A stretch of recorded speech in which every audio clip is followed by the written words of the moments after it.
بلا شبہ اللہ تعالیٰ نے جس کی شان بہت بلند اور جس کا نام انتہائی پاکیزہ ہے، تمام مخلوقات کو بغیر کسی ذاتی غرض کے پیدا فرمایا۔ مخلوقات کو پیدا کرنے میں اس کی کوئی غرض شامل نہیں، محض اپنے فضل و مہربانی سے اس نے کائنات ارض و سماوی کو وجود بخشا اور پھر ان میں سے کچھ مخلوقات کو مکلف ٹھہراتے ہوئے اچھے اور برے کی تمیز سکھائی اور ان سے اپنی عبادت و فرما برداری کا امتحان بھی لیا تاکہ ان میں سے جو عبادت و اطاعت میں کامیاب ہو اس کی حمد و سپاس بجا لائیں تو اللہ ان پر نعمتوں کا اضافہ کرے، ان پر اپنے فضل و احسان کی زیادتی فرمائے اور نوازشات عطا فرمائے۔ اللہ تعالیٰ قرآن کریم کی سورہ ذریات میں ارشاد فرماتا ہے، میں نے جن اور انسانوں کو اس کے سوا کسی کام کے لیے پیدا نہیں کیا کہ وہ میری بندگی کریں، میں ان سے کوئی رزق نہیں چاہتا اور نہ ہی یہ چاہتا ہوں کہ وہ مجھے کھلائیں۔ اللہ تو خود ہی رازق ہے، بڑی قوت والا اور زبردست۔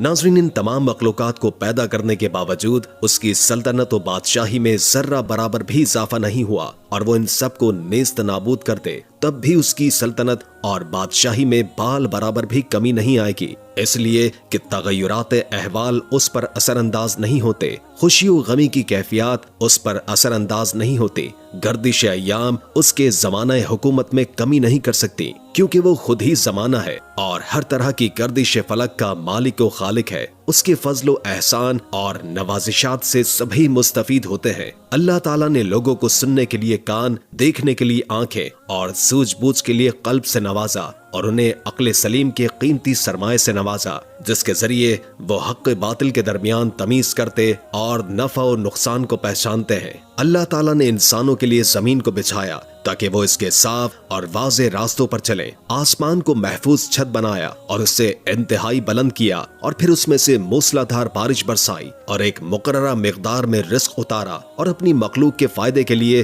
چاند سورج کو آگے پیچھے دوڑایا جس کے نتیجے میں دن اور رات نمودار ہوتے ہیں۔ اس نے رات کو لوگوں کے لیے لباس بنایا اور دن کو معاش و حصول کا ذریعہ بنایا۔ چاند اور سورج کا یہ طلوع و غروب ہونا اور یہ دن کا آنا جانا اللہ تعالیٰ کا اپنے بندوں پر احسان عظیم ہے۔ اللہ تعالیٰ قرآن مجید کی سورہ بنی اسرائیل میں ارشاد فرماتا ہے، دیکھو ہم نے رات اور دن کو دو نشانیاں بنایا ہے، رات کی نشانی کو ہم نے بے نور بنایا اور دن کی نشانی کو روشن کر دیا تاکہ تم اپنے رب کا فضل تلاش کر سکو اور ماہ و سال کا حساب معلوم کر سکو۔ اس طرح ہم نے چیز کو الگ الگ متمیز کر کے رکھا ہے۔ ناظرین، زمین و آسمان کے بنانے کے حوالے سے قرآن کریم میں متعدد جگہوں پر ارشادات موجود ہیں۔ آئیے چند صورتوں میں زمین و آسمان کی پیدائش کے حوالے سے جائزہ لیتے ہیں۔ قرآن کریم کی سورہ ہود میں ارشاد ہوتا ہے، اور وہی تو ہے جس نے آسمانوں اور زمین کو 6 دن میں بنایا اور اس وقت اس کا عرش پانی پر تھا۔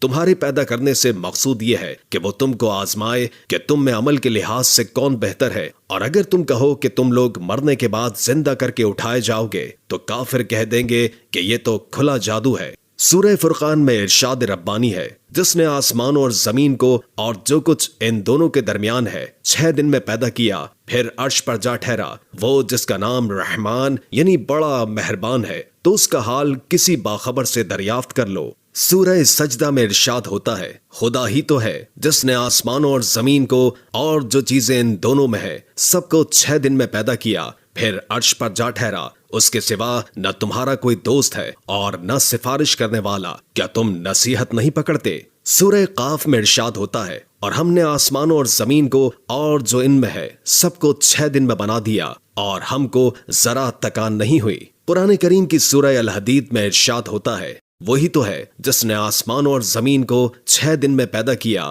پھر عرش پر جا ٹھہرا۔ جو چیز زمین میں داخل ہوتی ہے اور جو چیز اس سے نکلتی ہے اور جو آسمان سے اترتی اور جو اس کی طرف چڑھتی ہے، سب اس کو معلوم ہے، اور تم جہاں کہیں بھی ہو وہ تمہارے ساتھ ہے، اور جو کچھ تم کرتے ہو خدا اس کو دیکھ رہا ہے۔ قرآن کریم کی سورہ اعراف میں ارشاد ربانی ہے، کچھ شک نہیں کہ تمہارا پروردگار خدا ہی ہے جس نے آسمانوں اور زمین کو 6 ایام میں پیدا کیا، پھر عرش پر جا ٹھہرا۔ وہی رات کو دن کا لباس پہناتا ہے کہ وہ اس کے پیچھے دوڑتا چلا آتا ہے، اور اسی نے سورج اور چاند ستاروں کو پیدا کیا، سب اس کے حکم کے مطابق کام میں لگے ہوئے ہیں۔ دیکھو سب مخلوق بھی اسی کی ہے اور حکم بھی اسی کا ہے، یہ خدا رب العالمین بڑی برکت والا ہے۔ اسی طرح سورہ یونس میں ارشاد ہوتا ہے، تمہارا پروردگار تو خدا ہی ہے جس نے آسمان اور زمین 6 دن میں بنائے، پھر عرش تخت شاہی پر قائم ہوا، وہی ہر ایک کا انتظام کرتا ہے، کوئی اس کے پاس اس کا اذن حاصل کیے بغیر کسی کی سفارش نہیں کر سکتا،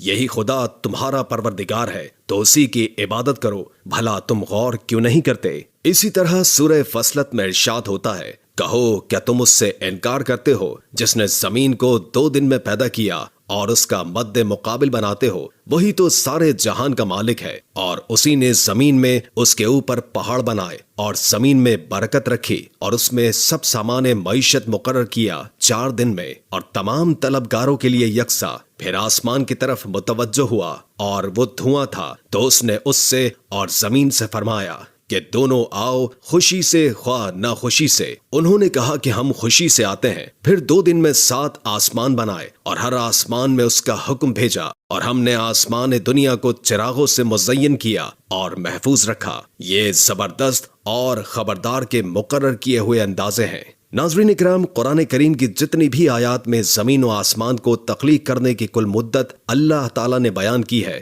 وہ 6 دن ہی ہے، جس کی مثالیں ہم نے اوپر پیش کی، مگر سورہ فصلت میں اللہ نے زمین و آسمان کی پیدائش کے 2 ایام اور ان میں موجود باقی تمام چیزوں کی پیدائش کے 4 ایام کو الگ الگ بیان کیا، جس پر ملحدین کا اعتراض یہ ہے کہ اگر ان کو ٹوٹل کیا جائے تو 8 دن بنتے ہیں، حالانکہ یہ محض ایک غلط فہمی ہے جو کچھ چیزوں کا علم نہ رکھنے کی وجہ سے پیدا ہوئی ہے۔ سورہ یاسین میں اللہ کریم ارشاد فرماتا ہے کہ اس کی شان یہ ہے کہ جب وہ کسی چیز کا ارادہ کرتا ہے تو اس سے فرما دیتا ہے کہ ہو جا تو وہ ہو جاتی ہے۔ ناظرین، قرآن کے مختلف مقامات میں بیان کیا گیا ہے کہ زمین اور آسمان کو 6 دنوں میں پیدا کیا گیا۔ یہاں ان کی تفصیل بیان کی جا رہی ہے کہ کس چیز کے بننے میں کتنے دن صرف ہوئے۔ زمین بننے میں 2 دن، آسمان بننے میں 2 دن، جبکہ زمین پر سارے لوازمات پیدا کرنے میں 2 دن لگے۔ واضح رہے کہ یہاں پر خدائی دنوں کی بات کی جا رہی ہے۔ دنیا میں دن کا مطلب 24 گھنٹے ہیں، مگر سورہ حج آیت 47 میں فرمایا گیا ہے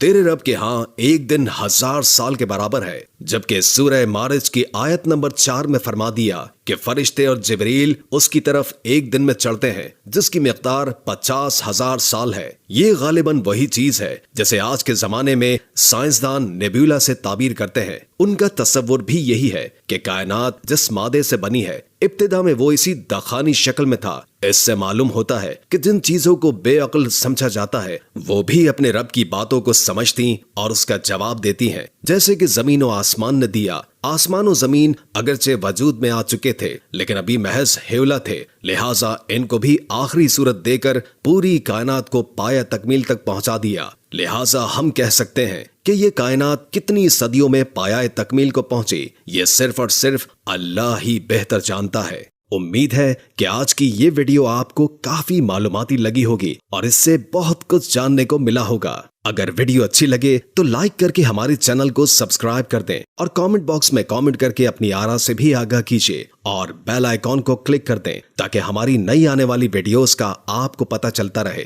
اگر زندگی رہی تو ایک اور ویڈیو کے ساتھ انشاءاللہ حاضر ہوں گے۔ ابھی ہمیں اجازت دیجیے، اللہ حافظ۔